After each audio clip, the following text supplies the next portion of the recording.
नमस्कार. श्री स्वामी समर्थ. आपण स्वामींचा तारक मंत्र म्हणत असतो, परंतु हा तारक मंत्र म्हणत असताना आपल्याकडून काही चुका होत असतात आणि ज्यामुळे त्या मंत्राचा आपल्याला पूर्ण लाभ मिळत नाही. तर आजच्या या व्हिडिओमध्ये आपण तारक मंत्र म्हणत असताना कोणती चूक करतो हे आपण आजच्या या व्हिडिओमध्ये पाहणार आहोत. त्यामुळे हा व्हिडिओ शेवटपर्यंत नक्की पहा. स्वामी समर्थ महाराजांचा तारक मंत्र हा अत्यंत शक्तिशाली मंत्र आहे. पण फक्त मंत्र म्हणणं पुरेसं नाही, तर हा मंत्र योग्य पद्धतीने आणि नियम पाळणेसुद्धा खूप महत्त्वाचं आहे. बघा, बऱ्याच वेळा आपण तारक मंत्र म्हणत असतो, परंतु हा मंत्र म्हणत असताना आपल्या मनामध्ये वेगळेच विचार चालू असतात. हीच आपली सर्वात मोठी चूक आहे. मंत्र म्हणताना पूर्ण श्रद्धा, विश्वासाने आणि एकाग्र मनाने आपल्याला हा मंत्र म्हणायचा आहे. हा मंत्र म्हणत असताना मन शांत ठेवायचं आहे. स्वामींचा विचार करायचा आहे. स्वामींचे स्मरण करून आपल्याला हा मंत्र जप करायचा आहे. तरच त्याचे फळ आपल्याला मिळत असते. त्यामुळे स्वामींचा तारक मंत्र म्हणत असताना एकाग्रता ठेवा, मन शांत ठेवा. दुसरी चूक म्हणजे आपण स्वामींचा तारक मंत्र म्हणत असतो, परंतु वेळ न ठरवता आपण हा तारक मंत्र म्हणत असतो. आज आपण सकाळी मंत्र जप केला, उद्या रात्री केला, दुसऱ्या दिवशी दुपारी केलं, असं करू नका. कारण मंत्र जपासाठी एकच वेळ ठरवा आणि रोज त्याच वेळेला आपल्याला मंत्र जप करायचा आहे.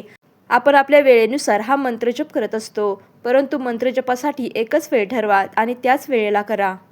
यानंतर सर्वात महत्त्वाची चूक म्हणजे आपण हे 3 दिवसाचे अनुष्ठान करत असताना काही नियम पाळावे लागतात आणि हे नियम आपण पाळत नाही. हे 3 दिवसाचे अनुष्ठान करण्यासाठी आपले देवघर स्वच्छ ठेवायचं आहे. त्याचप्रमाणे सात्विक आहार घ्यायचा आहे आणि वाईट विचार टाळायचे आहेत. तारक मंत्राची ही 3 दिवसाची सेवा करण्यासाठी हे नियम पाळणे अत्यंत महत्त्वाचे आहे. हे नियम मोडले तर परिणाम कमी होतो. त्यामुळे तारक मंत्राचे अनुष्ठान करताना आवर्जून हे नियम नक्की पाळावेत. त्यानंतर दुसरी चूक म्हणजे आपण 3 दिवसाचे अनुष्ठान करतो, परंतु 2 दिवसानंतर सोडतो. ही खूप मोठी चूक आहे. त्यामुळे हे 3 दिवसाचे अनुष्ठान आपल्याला 3 दिवस योग्य रीतीने आणि नियम पाळून करायचे आहे. तरच आपल्याला या संपूर्ण सेवेचे फळ मिळणार आहे. बघा, काही लोक 3 दिवसाचे अनुष्ठान करतात. अनुष्ठान पूर्ण केल्याशिवाय परिणाम दिसत नाही.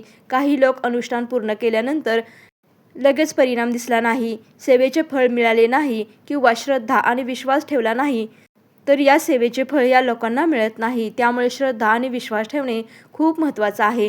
काही लोक फक्त ट्राय म्हणून करतात, पण जर तुमच्या मनामध्ये श्रद्धा नसेल तर मंत्राची शक्ती पूर्णपणे काम करत नाही.